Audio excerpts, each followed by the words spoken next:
মির্জা আব্বাসের যে কয়জন কর্মচারী আছে ওর দলে সেই কয়জন নেতা কর্মী নাই, ওর কথাই বিএনপি মির্জা আব্বাসকে বহিষ্কার করবে, এটাকে মাওবাড়ির আবদার।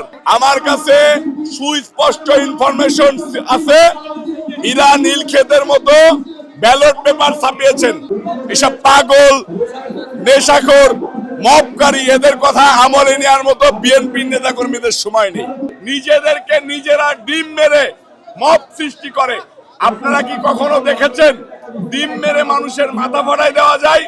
আমি অন্তর্বর্তীকালীন সরকারকে বলবো এই সব মবকারীদেরকে অবিলম্বে গ্রেফতার করে জেল হাজতে পাগলাগারদে ভর্তি করার জন্য তাদেরকে গ্রেফতার করে তাদের মাথা চেক করা হোক, তাদের মাথায় কাটা ছিলা আছে কি না।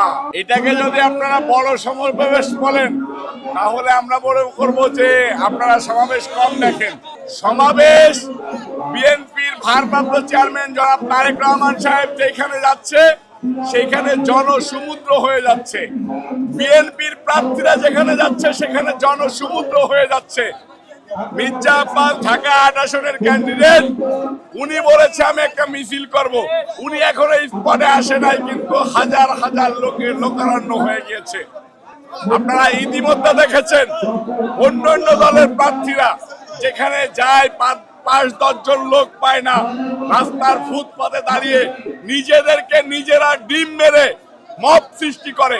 আপনারা কি কখনো দেখেছেন ডিম মেরে মানুষের মাথা ফাটাই দেওয়া যায়?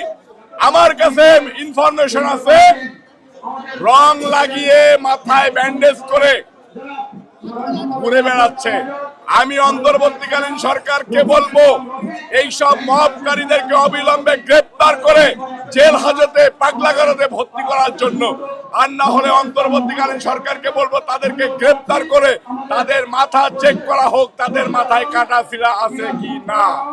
মির্জা আব্বাসের যে কয়জন কর্মচারী আছে ওর দলে সেই কয়জন নেতা কর্মী নাই, ওর কথাই বিএনপি মির্জা আব্বাসকে বহিষ্কার করবে, এটাকে মাওবাড়ির আবদার। এসব পাগল, নেশাখোর, মবকারী এদের কথা আমলে নেওয়ার মতো বিএনপির নেতা কর্মীদের সময় নেই। কারা চাঁদাবাজি করতে যায়, কারা চাঁদাবাজি করে থানায় গ্রেফতার হয়, কারা চাঁদাবাজদেরকে থানায় ছাড়াইতে যায়, এটা বাংলাদেশের মানুষ জানে। চাঁদাবাজরা নিজেদের দোষ ঢাকার জন্য অন্যদেরকে চাঁদাবাজ বলে। এই অন্তর্বর্তীকালীন সরকারের শেল্টারে এনসিপি যে পরিমাণ চাঁদাবাজি করেছে, এদেরকে অবিলম্বে দুদকের মধ্য দিয়ে ধরে এনে এদের ব্যাংক হিসাবগুলা যাচাই বাছাই করা দরকার। এদের মদত দিচ্ছে এই জামাত শিবির এবং এনসিপির মদত দিচ্ছে অন্তর্বর্তীকালীন সরকারের প্রধান নিজে।